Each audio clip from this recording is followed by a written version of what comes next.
feliz de estar aqui novamente com vocês nessa casa. Me sinto também um pouco trabalhador. Temos uma história, juntos de trabalho, isso é muito legal. E hoje nós vamos refletir sobre um tema que é objeto de muita reflexão, especulações, estudos, tanto para aqueles que estão chegando agora na casa espírita ou conhecendo a doutrina espírita, quanto para aqueles que já têm uma certa caminhada ao longo dos tempos, ao longo dos anos, que é reencarnação.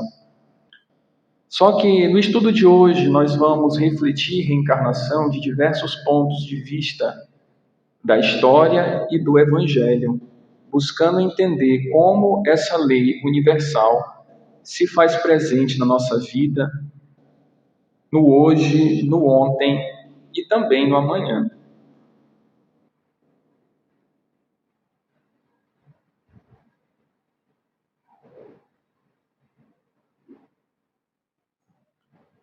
E para isso, para quem não me conhece, ainda não me apresentei, meu nome é Roberto, sou trabalhador espírita no Centro de Estudos, na Sociedade de Estudos Espíritas Meimei, onde sou evangelizador também. Desde 2016, Deus me concedeu esse trabalho de fazer palestras, de levar um pouco de esclarecimento, conhecimento para todos os irmãos, tanto da doutrina espírita quanto de outras religiões.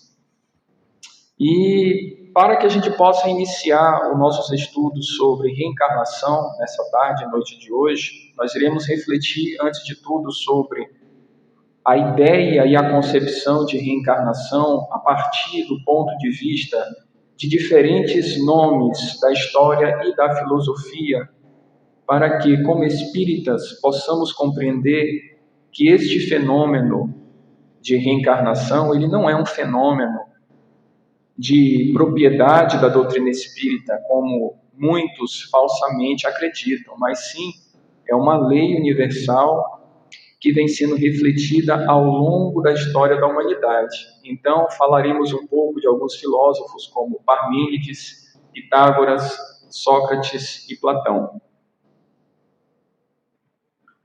E a primeira pergunta, nesse primeiro momento, que nós vamos entender a reencarnação é a seguinte: a reencarnação é uma crença oriunda do Espiritismo? Colocamos essa pergunta, é uma crença oriunda do Espiritismo? E a partir dessas reflexões nós vamos compreender que, embora o Espiritismo aqui no Ocidente seja a doutrina que mais propague a reencarnação como lei universal, não esqueçamos que as religiões do Oriente, algumas religiões asiáticas, também pregam a reencarnação como uma lei muito tempo antes, do Ocidente compreender essas ideias. E para isso a gente precisa retroceder na história da humanidade, mais precisamente na história do mundo antigo, onde nós vamos encontrar figuras importantes da filosofia e das ciências naturais, que são conhecidos nos livros de história como os grandes filósofos gregos, E a partir de sua perspectiva, nós vamos explorar e aprofundar um pouco esse conhecimento e, quem sabe, aprender algo de novo na tarde e na noite de hoje. A primeira figura importante que precisamos citar, que precisamos revisitar, é a figura do filósofo grego Parmênides de Eleia, uma figura pouco conhecida, na comunidade em geral, porque as obras e a produção intelectual de Parmênides se perdeu no tempo. Mas ele é uma importante figura do período pré-socrático, porque suas ideias, elas foram muito influentes na filosofia e nas reflexões de outros grandes filósofos, como o próprio Sócrates. Então, Parmênides foi um filósofo grego que viveu por volta do século V a.C., e ele também foi um filósofo pré-socrático. e é considerado, sim, um dos fundadores da filosofia ocidental e uma das figuras mais importantes da antiguidade, porque a ele são atribuídos reflexões que serviram de base para reflexões mais complexas dos filósofos que vieram depois, tá? E uma coisa interessante de ressaltar é que já na época de Parmênides de Eleia, já existia uma crença muito forte sobre reencarnação. Na Grécia antiga de Parmênides, no tempo em que Parmênides viveu, já existia uma crença muito sólida no fenômeno da reencarnação. E repare bem nos dados históricos para que não fique dúvidas. Nós estamos falando do século V a.C. e a sociedade grega daquela época já concebia a reencarnação como um fenômeno natural. Um fenômeno natural é aquele que está circunscrito na ordem dos acontecimentos naturais. Então, naquela época, naquela sociedade, os pensadores já refletiam sobre esse processo.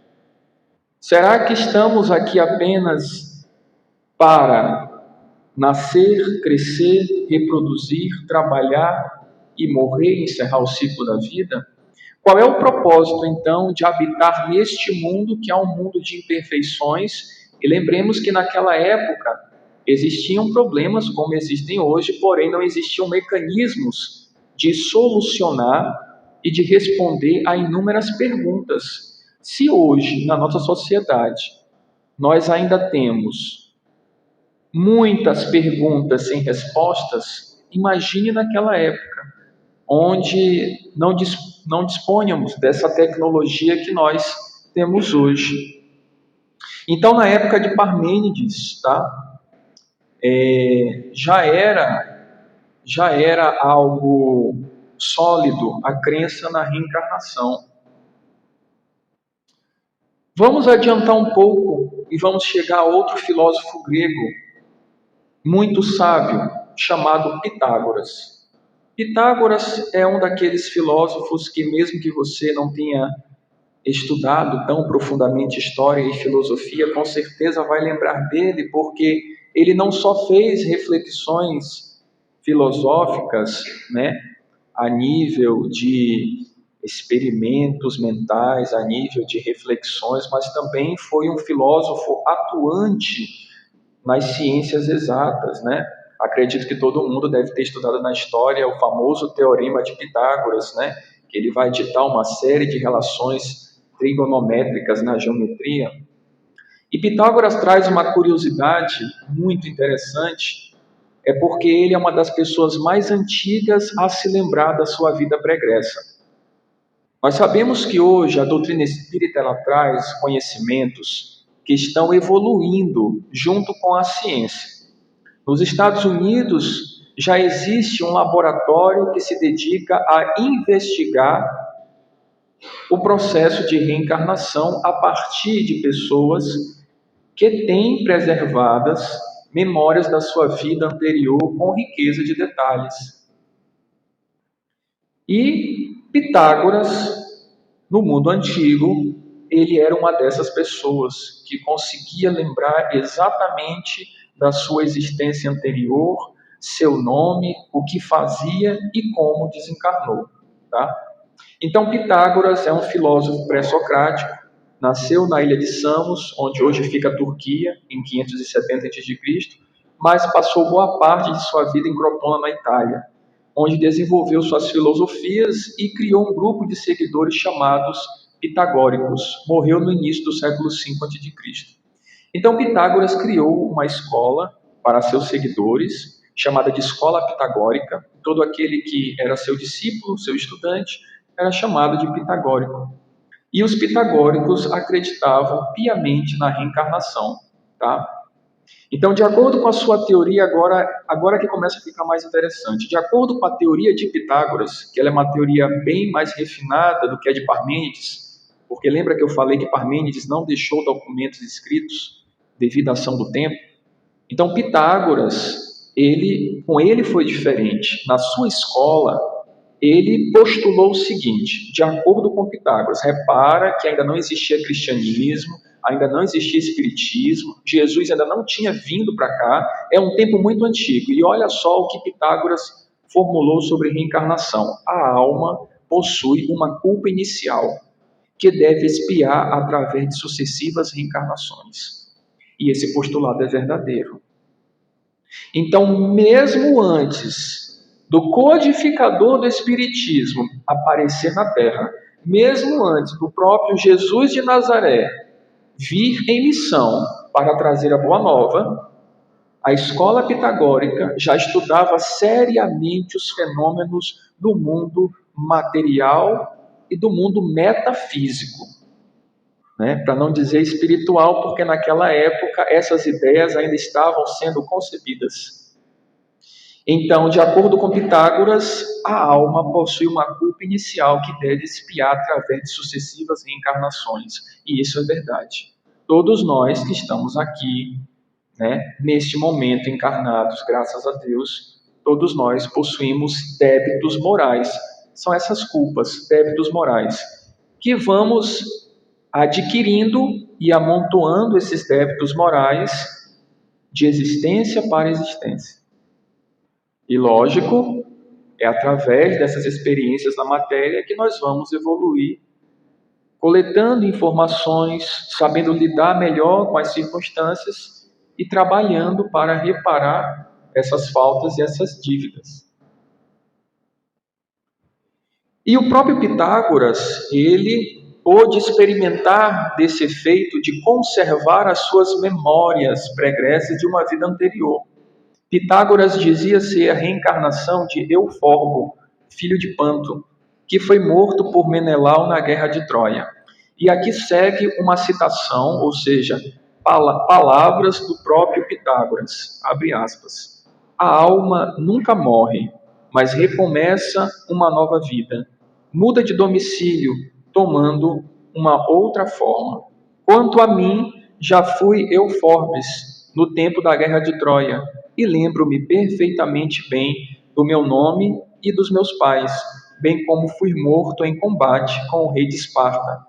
Mas embora vivendo em vários corpos, a alma é sempre a mesma, pois só muda a forma.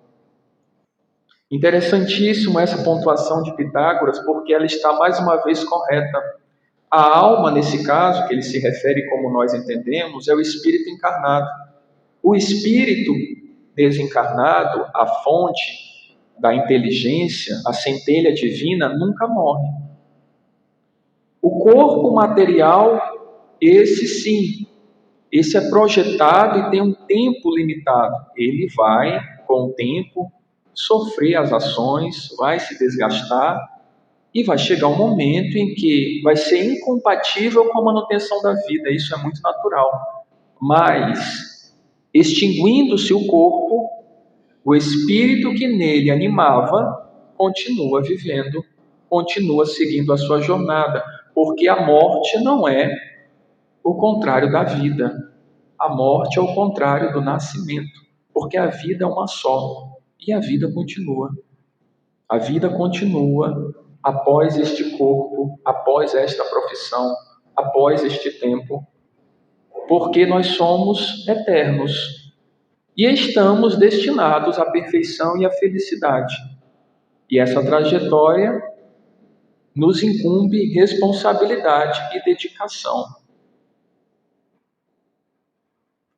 Vamos agora fazer algumas pontuações sobre o entendimento de Sócrates. Esse, sem dúvida, é o filósofo mais famoso, mais citado e comentado em toda a história da humanidade. Inclusive, os espíritos superiores, em suas narrações e em diversas psicografias, atribuem a Sócrates a alcunha de precursor do cristianismo, porque as suas ideias eram muito clarificadas e muito assertivas. E para Sócrates, né, assim como Pitágoras, ele já adiciona mais valores à ideia da reencarnação. Sócrates via a alma como a origem da virtude e do conhecimento. E eu pergunto a vocês, senhores, O que nós estamos buscando hoje aqui, né? Eu estava sentado esperando a palestra acontecer, começar, e eu me dei conta que hoje é domingo de Páscoa e o tema é reencarnação. E não foi uma coisa assim planejada, não foi uma coisa proposital, até porque no dia em que a colega me convidou, ela perguntou se eu tinha um tema e o tema que estava pronto era esse. Depois que eu fui me tocar que hoje é domingo de Páscoa ali, né? E que o tema é reencarnação e que é muito aderente à ocasião, né? E o que é que nós viemos buscar aqui no domingo, da tarde e da noite de hoje, né? Acredito que conhecimento, porque de posse do conhecimento nós vamos ter mais ferramentas e condições de adequar a nossa conduta para assim evoluir e conquistar virtudes. Então a alma é fonte de virtude e de conhecimento. E argumentava o seguinte, que o principal objetivo da vida humana era cultivar e aprimorar a alma. E isso é muito interessante porque tem sido objetos das minhas reflexões diárias. Gente, enquanto encarnados, nós temos necessidades ilimitadas. Nós temos necessidades de tudo: de comer, de beber, de dormir, de ter bens materiais, de se relacionar, de ter relacionamentos, de se autorrealizar. Mas entenda que esse não é o principal objetivo dessa existência. O principal objetivo de estarmos encarnados hoje é porque nós precisamos desenvolver nossas virtudes e aumentar o nosso conhecimento em busca de evolução. Então, toda a frustração que nos acompanha sobre alguns acontecimentos pontuais da vida devem ser ressignificadas. Frustrações do tipo profissional, do tipo relacional, do tipo afetivo, quando você vê por essa perspectiva, você entende que você não veio para cá para ter uma vida de prazeres. Você não veio para cá pura e simples para buscar alegria e felicidade.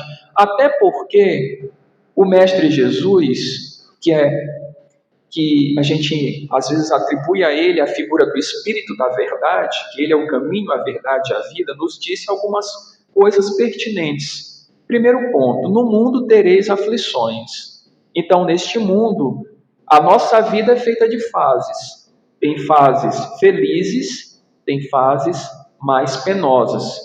As fases felizes passam, as fases penosas também, graças a Deus. Então ninguém consegue ser 100% feliz neste mundo.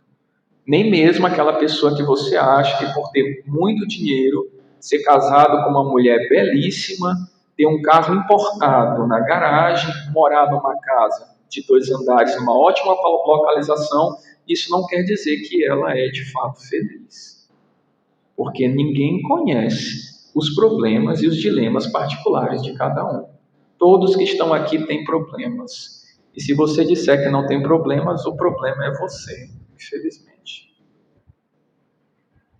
Não leve a mal, não é grosseria, é meu jeito mesmo, tá?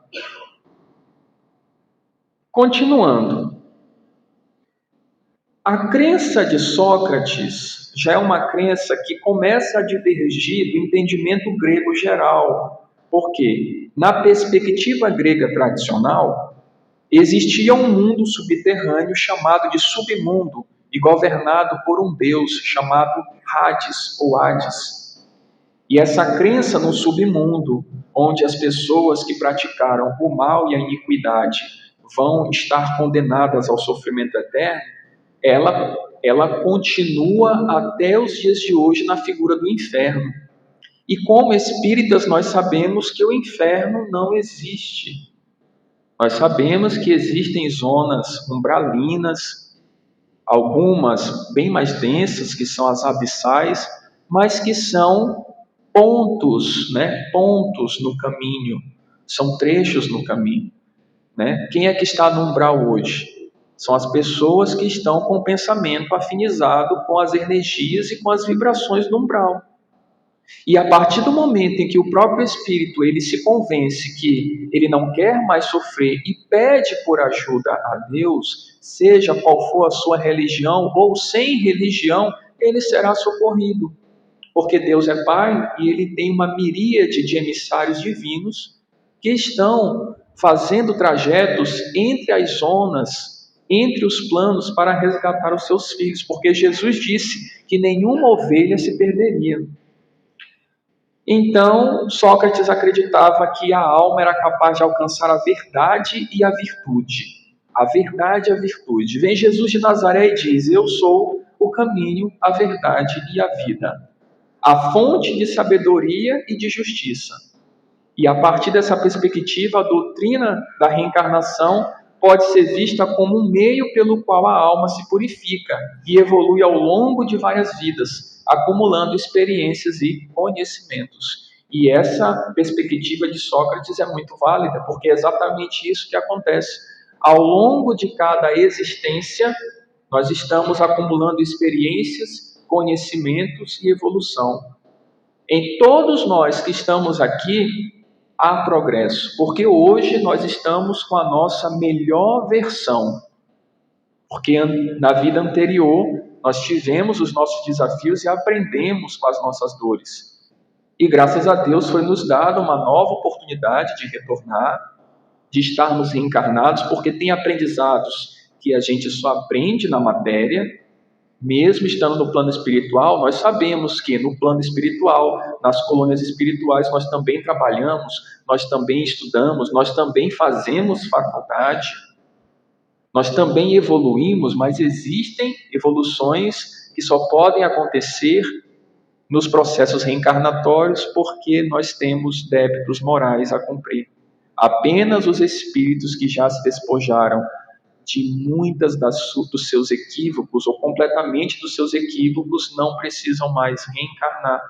E alguns deles ainda optam por reencarnar porque vêm em missões, vêm para ajudar a humanidade. O próprio Jesus de Nazaré, que é o governador espiritual do planeta, veio pessoalmente trazer a boa nova. E como é que foi a vida de Jesus de Nazaré, hoje, domingo de Páscoa? Foi uma vida de riqueza? Ele começa dando um exemplo no dia do seu nascimento. Uma família pobre, que sai do seu domicílio para atender um processo obrigatório de recenseamento e nasce numa estrebaria e é colocado em cima de uma manjedoura no dia do seu nascimento. E a providência divina se faz presente, porque do Oriente vem 3 reis magos que lhe ofertam presentes materiais para dar suporte à sua vida material. Isso mostra que Deus não abandona seus filhos, né? Aquele ditado português que nunca falha: o pouco com Deus é muito, né? Durante a sua vida, qual foi o tipo de profissão que Jesus teve? Ele foi o quê? Um carpinteiro. Um carpinteiro. Trabalhava para viver. E, se a gente quer falar de felicidades, de alegria, de dores, eu pergunto: Jesus de Nazaré morreu como? Aí muitos vão responder. Eu estou falando do ponto de vista histórico, tá? Ainda não estou falando do ponto de vista cristão. Jesus de Nazaré morreu crucificado. Não, essa foi a penalidade dele. Ele foi assassinado brutalmente, né? Eu vou falar disso mais depois, deixa esse papo mais pesado para lá, mais para frente, mas ainda hoje a gente vai falar.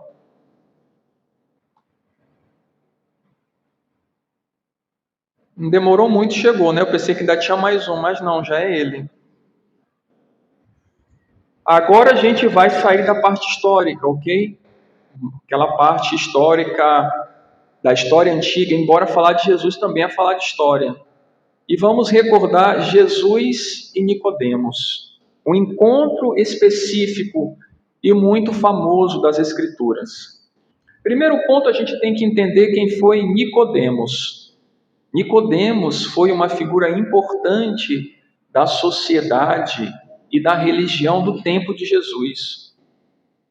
Nicodemos era um doutor da lei. O que é um doutor da lei?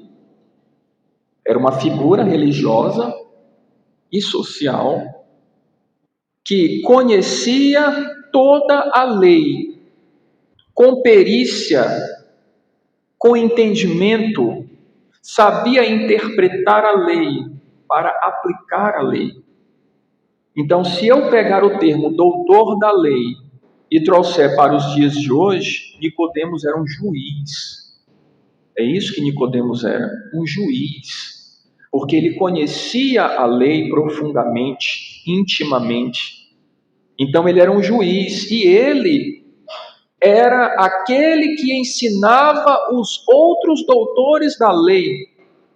Então, se alguém tinha uma dúvida sobre a lei, perguntava para quem? Para o ChatGPT? Naquela época nem tinha.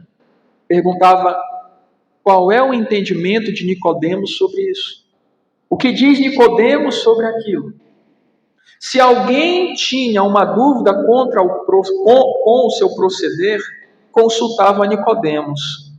Pedia a ele opinião, porque ele era um homem reto, ele era um homem justo, era um homem de coração comprometido com o seu tempo.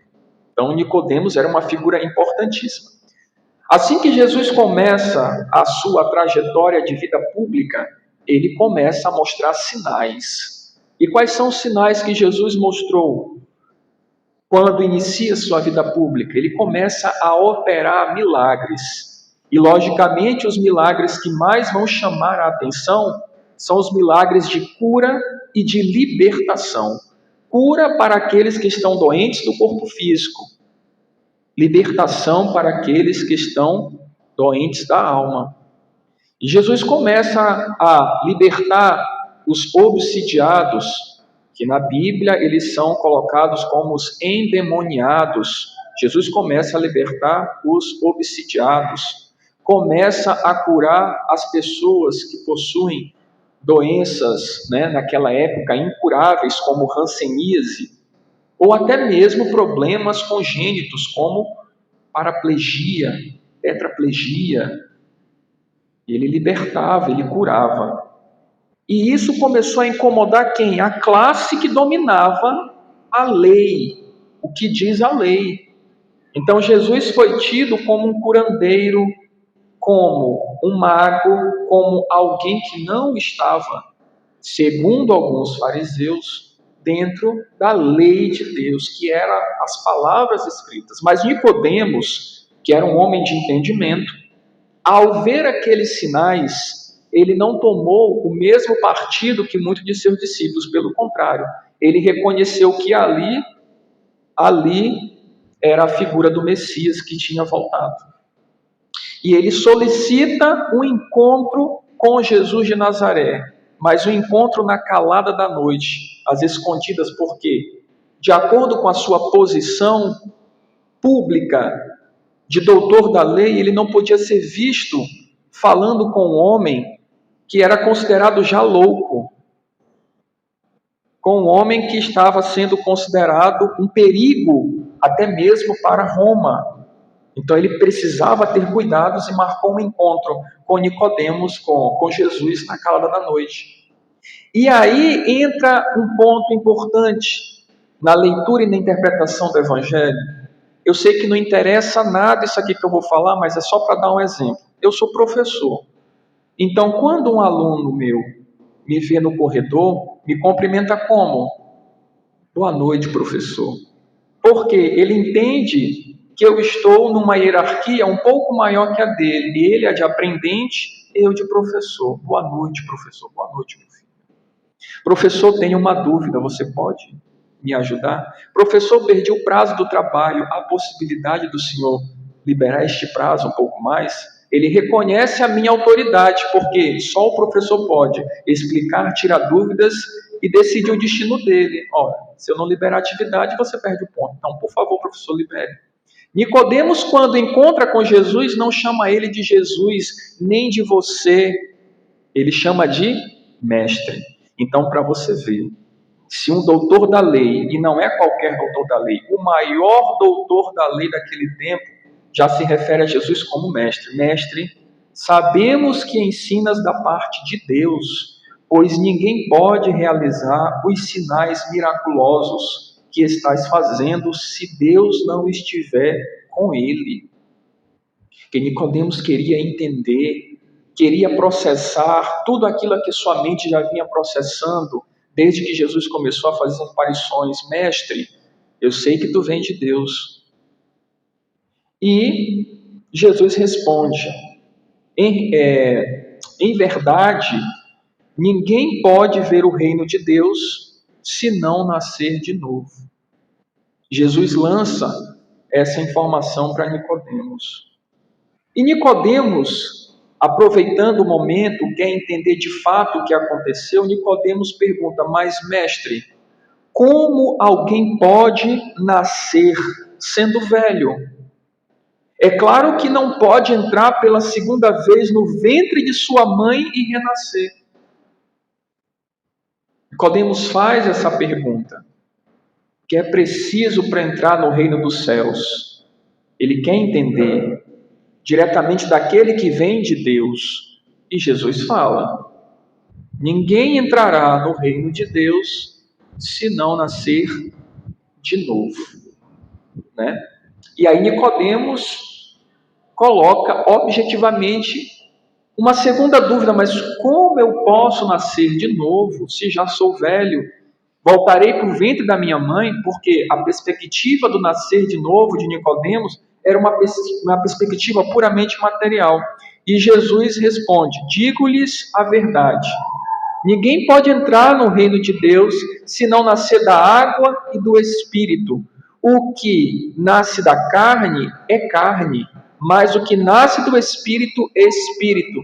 Não se surpreenda pelo fato de eu ter dito: é necessário que vocês nasçam de novo. Nas aulas de ciência e biologia, nós aprendemos uma coisa importante. O corpo humano é formado por quantos por cento de água? De 65% a 70% de água. De acordo com a biologia, a vida começa de acordo com a teoria da evolução das espécies, também na água. Quando Jesus se refere que é necessário nascer da água, ele não está se referindo ao batismo. Porque você pode ser batizado e ainda assim não ser convertido. Você pode ser batizado e ainda assim ser um péssimo cristão. Porque não é a água do batismo que te torna uma pessoa melhor, mas é o que você faz das suas atitudes. E quando ele diz é necessário renascer de novo da água, porque a água é o elemento material que tem 3 estágios diferentes. Se a temperatura é ambiente, ela é líquida. Se a temperatura cai a partir de 0 graus, ela congela, vira sólido. Se a temperatura chega a 100 graus, ela evapora. Ela é mutante, ela consegue mudar a sua forma física, o seu estado material. Então ela representa o mundo material. É necessário renascer da água e do espírito, porque o nosso espírito está constantemente em jornadas em busca de quê? De virtude, de conhecimento, de evolução. E por muitas vezes, agora é aquela hora de eu falar sobre o processo de crucificação de Jesus, da sua condenação. Gente, agora falando um pouco mais popularmente, por que os cristãos são tão desunidos? Por que católicos, protestantes, espíritas, mormons, adventistas e todo aquele que acredita em Jesus acha que a minha crença é melhor que a do outro, se nós estamos servindo o mesmo evangelho, o mesmo mestre, o mesmo modelo de vida? Primeira pergunta. Então, muitos irmãos, eles ficam extremamente satisfeitos com embates teóricos que não vão levar a nada. Outro dia, e faz muito tempo esse outro dia, me disseram assim, a título de me ofender. Graças a Deus não ofendeu não. Que o espiritismo é uma grande falácia. Porque se o espiritismo fosse verdadeiro, a reencarnação estaria constante na Bíblia. Constaria a palavra reencarnação, porque eu só acredito que está na Bíblia. E na Bíblia não tem reencarnação, mas é óbvio que não tem. Não tem a palavra reencarnação, porque essa ideia foi suprimida historicamente. Alguém tem dúvida aqui do que a ganância e a sede de poder do ser humano é capaz de fazer? Ou somos tão ingênuos para acreditar que a Bíblia nunca foi modificada? Tenha santa paciência. Desculpa mais uma vez, não estou brigando com ninguém não. Refletindo comigo mesmo. Então aconteceu um evento chamado Concílio Ecumênico de Constantinopla em 553 depois de Cristo, que a reencarnação foi retirada do cristianismo pelo imperador Justiniano e sua esposa Teodora. Porque sabe, tem uma coisa interessante. A reencarnação diz assim: cuidemos das nossas atitudes, porque hoje eu posso ser rei, mas amanhã eu posso vir escravo. É o que acontece com o personagem principal dos romances de Emmanuel, que é ele próprio. No livro, há 2000 anos, o espírito Emmanuel está encarnado como Públio Lentulus, senador romano que tem uma vida pública de mais de 20 anos de trabalho a serviço do Estado. No livro, 50 anos depois, ele reencarna como um escravo, chamado Escravo na História. Que interessante é a roda da vida. Em uma existência você é senador romano e tem muito poder, e em 50 anos depois você reencarna como um escravo. Será que isso é confortável para aqueles que detêm o poder político? Ou, para que o povo me obedeça, tira essa crença de reencarnação e coloca a crença no inferno, porque a gente consegue dominar o povo pelo medo, não pela obediência. Então, se você não fizer o que está escrito, você vai para o inferno. E ninguém quer ir para o inferno. Então, vamos obedecer. Além disso, foram suprimidas partes no texto bíblico da pré-existência da alma, como se nós chegássemos aqui zerados, sem nenhum conhecimento. Então, alguns trechos bíblicos foram retirados, onde o texto informava que antes de estarmos aqui encarnados, nós já existíamos, que é a pré-existência do Espírito. Só que assim, estudando muito bem as Escrituras, tem pessoas que acham que o espírita não lê a Bíblia, Pessoas que acham que o espírita não tem a Bíblia em casa. Não tem, claro que tem. E estuda as Escrituras também. Eu encontrei esse texto em Jeremias, capítulo 1, versículo 5, que eu acho que esqueceram de tirar ou a providência divina conservou para servir de objeto de nossas investigações. Em Jeremias, capítulo 1, versículo 5, antes que eu te formasse no ventre materno, eu te conheci. Significa que eu existia muito antes de chegar no ventre da minha mãe. Eu já estava lá. E antes que saísse do ventre da tua mãe, te consagrei e te constituí profeta das nações. Quer dizer, muito antes de reencarnar ou de encarnar, eu já existia e Deus me conhecia e determinou como seria a minha próxima trajetória.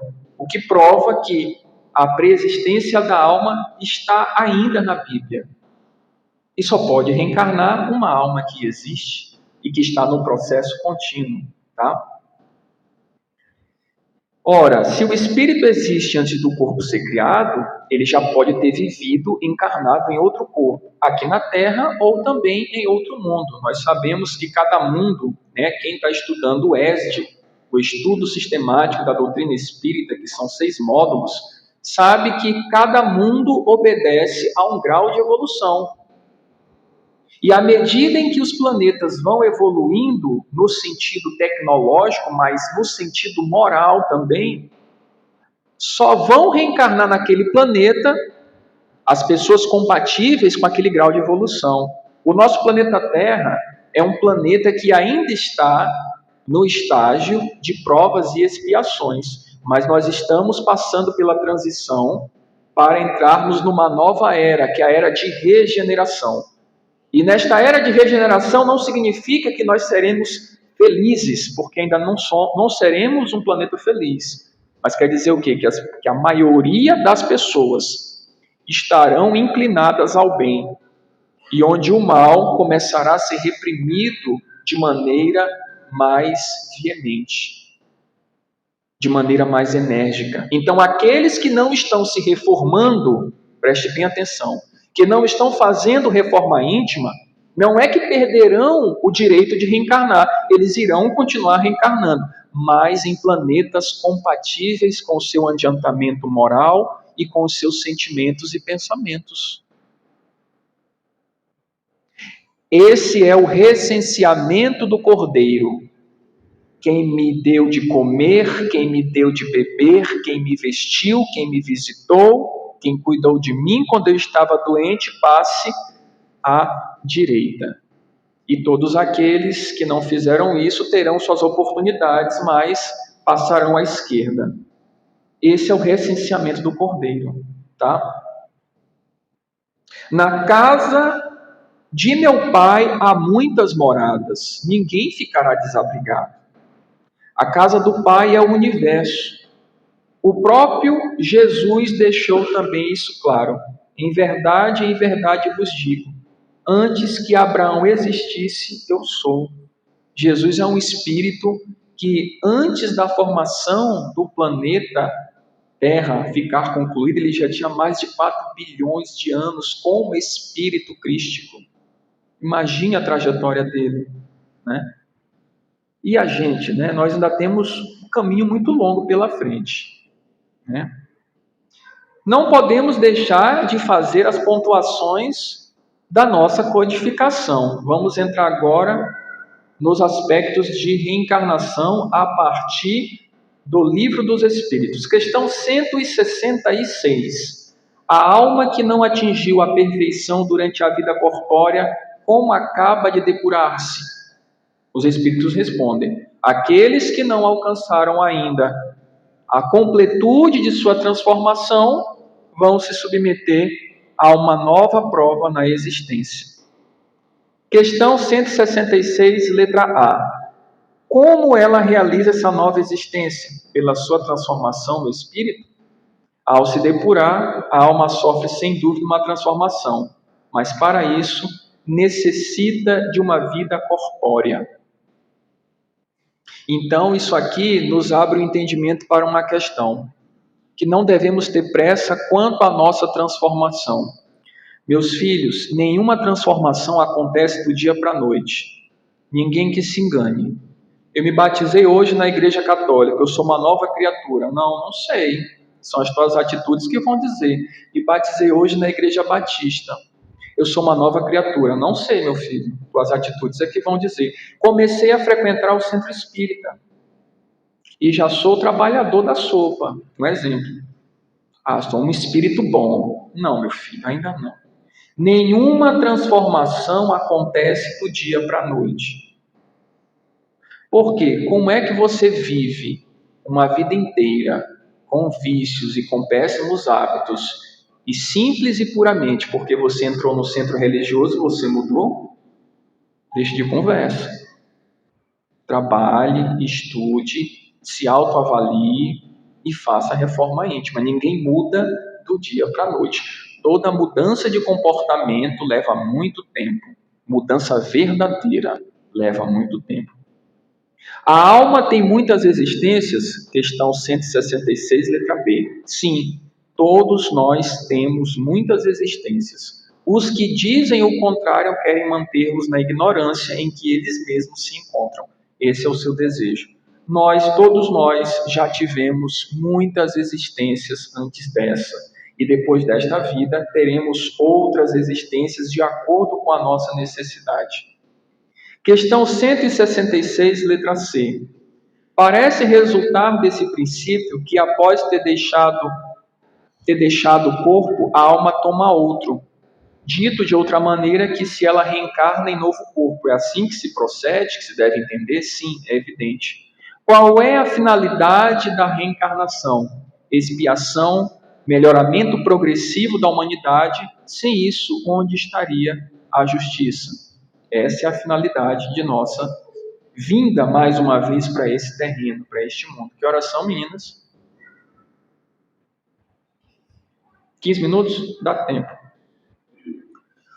Questão 168. O número das existências corpóreas é limitado ou o espírito se reencarna perpetuamente? A cada nova existência, o espírito dá um passo na senda do progresso. Então, a toda nova existência, nós evoluímos, um quadradinho, um pouquinho.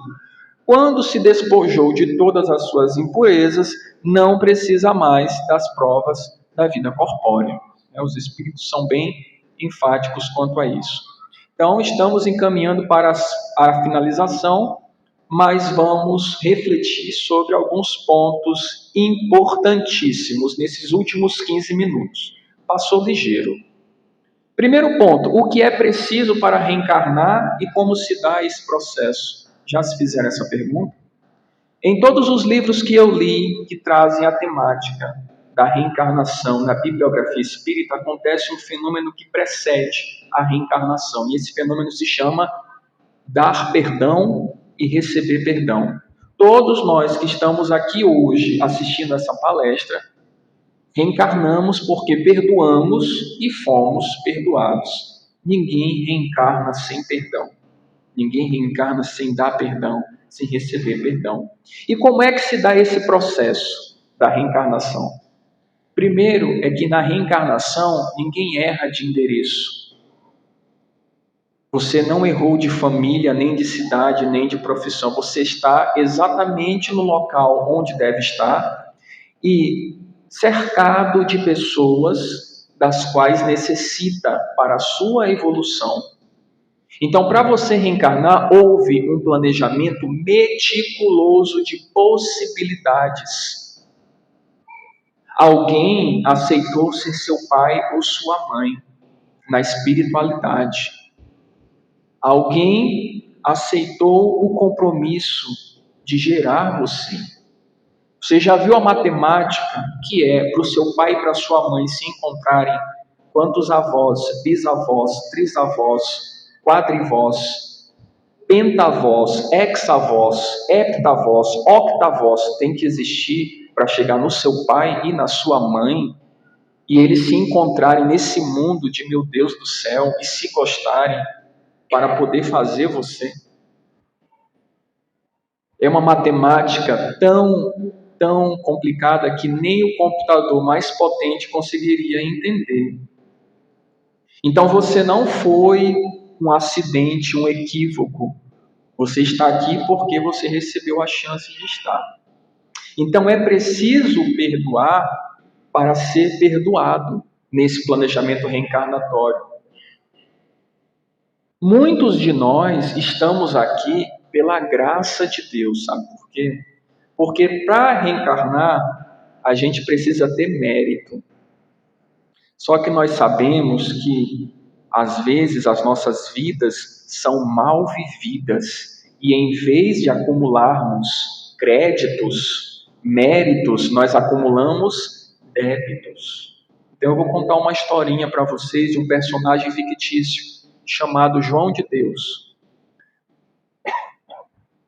João de Deus, quando estava reencarnado, ele abusou de toda a sua liberdade. Bebeu muito, não praticou exercício físico, comeu o que não devia, usou substâncias tóxicas e pesadas, não estudou, não quis saber de estudar. Enfim, o processo de João de Deus foi complicadíssimo. E João de Deus desencarnou. João de Deus faleceu. Passado muito tempo no umbral, muito sofrimento, ele lembra que ele pode pedir ajuda a Deus e vai ser resgatado. Então João de Deus vai para a câmara de retificação, depois ele sobe para a enfermaria, ele começa a socializar na colônia espírita, ele ganha um trabalho, ele começa a frequentar os estudos, ele começa o quê? A se iluminar e pede o quê? Uma nova oportunidade. Como todos nós, o João de Deus também tinha um mentor espiritual. Ele fala com quem primeiro? Com o mentor espiritual dele. Ô mentor, depois de ter estudado tanto, eu acho que é chegada a hora de eu retornar, eu preciso tanto dessa oportunidade de fazer as coisas diferentes, eu cometi tantos erros. E aí o mentor dele diz assim, meu filho, vamos tentar, eu vou marcar uma reunião com o ministro né, do ministério da reencarnação. E vamos ver o que pode fazer. Dia marcado, vai o seu mentor, vai João de Deus, lá no ministério da reencarnação. É o ministro, muito educado: seja bem-vindo, João, que honra ter você aqui, meu filho. Vamos ver o que podemos fazer por você. E puxa a ficha de João de Deus. E olha que João de Deus não tem mérito para reencarnar. Aí chama-se o mentor do lado: vem cá, quero falar com o senhor em particular.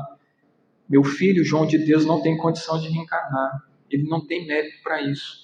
Porque se esse rapaz reencarna, ele nem segura no ventre da mãe dele.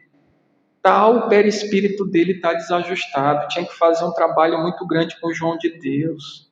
Ele não tem saúde para reencarnar. Ô ministro, mas João de Deus quer tanto. Ele quer tanto fazer essa experiência, ele quer tanto fazer essa viagem. E aí o mentor diz assim: mas eu vou fazer algo bom para ele, para esse menino, vamos ajudar. Chama João de Deus. João de Deus, é o seguinte: meu filho não tem saúde, não tem mérito de saúde para reencarnar. Mas a gente tem uma solução. Eu vou te fazer um empréstimo, João. Eu vou te fazer um empréstimo de saúde para te poder reencarnar. Mas, João, te compromete, João. Eu vou te fazer esse empréstimo porque eu acredito que vai dar certo. Que por si só você não consegue. Aí o mentor vai lá e coloca na conta corrente do João de Deus um crédito enorme de saúde. E João de Deus reencarna. É aquela pessoa que não pega uma gripe. É aquela pessoa que pisa na lama, tá bonzinho, come comida estragada, não sente nadinha. Só que quando o João de Deus volta para cá, ele esquece, ele está esquecido do compromisso. Aí ele começa a sentir como é bom estar encarnado e os prazeres de estar encarnado. E, sem direcionamento, ele começa a ir pela mesma vereda da vida anterior. Eu vou sair, me divertir, minha saúde é de ferro, pego uma gripe. Aonde eu quero chegar com isso? É que os nossos recursos, da maioria de nós aqui, não são nossos, são emprestados. A sua saúde é emprestada. A sua capacidade cognitiva tem o seu mérito de fomentar, de desenvolver, mas ela também está emprestada. O seu corpo físico, que você reclama tanto dele, que eu tenho orelha de abano, que o meu nariz é grande, que eu tenho que fazer preenchimento labial, que eu estou com culotes, que eu estou com celulite, que eu vou me submeter, que você tanto reclama, é o corpo dos sonhos de alguém. As suas queixas contra o seu corpo, que você não aceita o seu corpo, que você está triste porque o seu corpo é assim, porque o seu corpo é assado, primeiro, ele nem é seu. Ele é emprestado. Então, se você tiver um pouquinho de consciência, se agradece o corpo que você tem hoje. E cuide dele.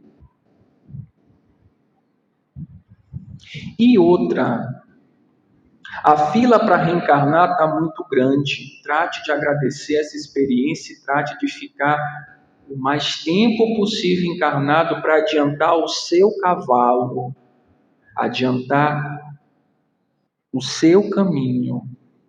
Seja grato por estar aqui.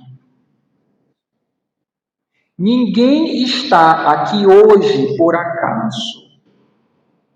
Todo aquele que entra numa casa espírita, antes de reencarnar, participou de estudos sobre espiritismo, para quando estiver aqui, essa ideia ser simpática a mim.